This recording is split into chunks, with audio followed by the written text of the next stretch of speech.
Are you tired of playing the SEO guessing game? You read one blog post that says, do this, and another one that says, no, do that. Especially when it comes to ranking for those really valuable keywords, the ones people type right before they pull their credit cards, keywords like pricing, alternatives, reviews. What if I told you there was a way to stop guessing? What if you could get a data backed blueprint based on what's actually ranking number one right now? Well, that's exactly what my team and I set out to do. We just finished a massive study analyzing over 1,000, yes, 1,000 top ranking pages for these high buying intent keywords. And honestly, some of the results kind of blew my mind and busted some long term SEO myths. Stick around because I'm going to share the juicy details and give you the closest thing to an actual SEO blueprint based on real world data. And we're going to link to the raw data below so you can run your own analysis and do a proper scientific paper, if you will. Do you really need thousands of backlinks? So let's dive into the first big surprise. We've all heard it. You need tons of backlinks to rank for competitive terms, right? We see these monster sites ranking and think, how can I even compete? When we looked at the average number of backlinks for these top pages, it was pretty scary. Almost 18,000. You see that number and you just want to give up. But, and this is a huge but, averages get skewed like crazy by giants like Amazon or huge publications. So we looked at the median. That's the number right in the middle. And guess what the median number of backlinks was for number one ranking pages across all high intent keywords? 22. Just 22. Now, does that sound a little more achievable? And it gets even better. When we looked specifically at keywords like product alternatives or product comparisons, like Rebel Growth or alternatives or Rebel Growth comparison, the median number of backlinks dropped to, wait for it, 3 and even 2. Yes, pages are ranking number one for super valuable terms with just a handful of quality links. So, myth number one busted. You don't necessarily need thousands of backlinks for many high intent keywords, especially comparisons and alternatives. Google seems to value clear, well structured content even more than a massive link profile. Focus on getting a few good links and making your content awesome. And if you're tired of guessing how to get links, Rebel Growth does the heavy lifting for you. It automates your keyword research, writes SEO optimized content for your site, and even builds real contextual backlinks through its Exchange network, which means when other users publish content, Rebel Growth places the link back to your site automatically. It's perfect for SaaS founders, e-commerce store owners, or anyone who wants consistent traffic without paying an agency 10 grand a month. You can start free at rebelgrowth.com. Is your H1 strategy outdated? Let's talk about the H1 tag, your main headline. How much time do you spend trying to get your main keyword stuffed perfectly into that H1? We're all taught it's super important for telling Google what the page is about. And yeah, it is important, but maybe not in the way we thought. We measured how similar the H1 tag was to the actual search query people typed into Google.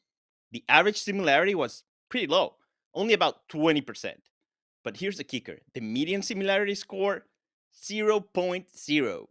That means at least half of the number one ranking pages we looked at had literally zero word for word overlap between their main headline and the search query.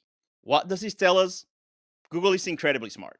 It understands synonyms, context, and the overall topic of your page from your title tag, your body content, your images, everything.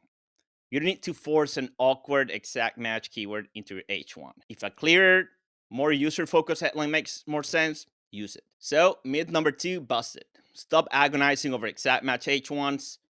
Make them clear, make them relevant to the topic, but don't sacrifice clarity just to jam a keyword in there. Google gets it. Where's your most important button? Now, let's switch from myths to a critical insight where you put your call to action or CTA, that button or link asking people to buy now, get started, or learn more. We checked how many of these top ranking pages have their CTA above default, meaning visible without scrolling. Across all these high intent keywords, almost 75%, 3 out of 4 pages, had primary CTA right there, immediately visible. But check this out. For keywords specifically containing pricing, that number jumped to 90%. 9 out of 10 pages ranking for pricing terms put their CTA right at the top, The lesson here is crystal clear. When someone is showing high buying intent, specifically looking for pricing, don't make them hunt for the next step. Make it obvious, make it easy, put that button where they can't miss it. Are you making potential customers scroll and search just to give you their money? Fix that. Okay, this might be the most important takeaway from the whole study. While we found overall trends, the real magic happened when we segmented the data by the type of keyword modifier. Things like alternatives, comparisons, pricing, review, and trial discount. The SEO blueprint isn't one size fits all. It changes depending on the user's specific intent.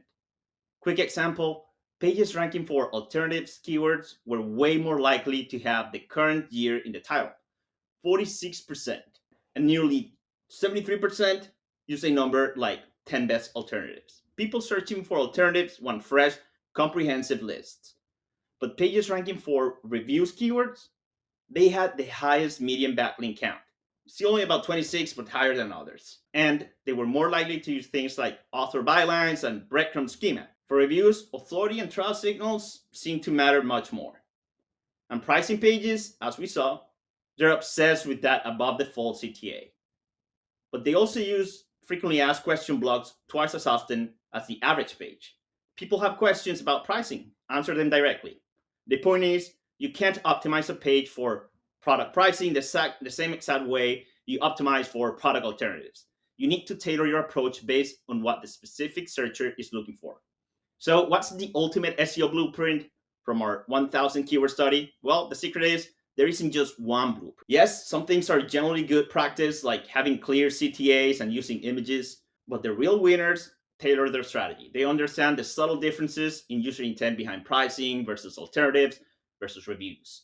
They know you don't always need thousands of backlinks, that your H1s don't need to be the exact keyword match, and that where you put your buy button really matters.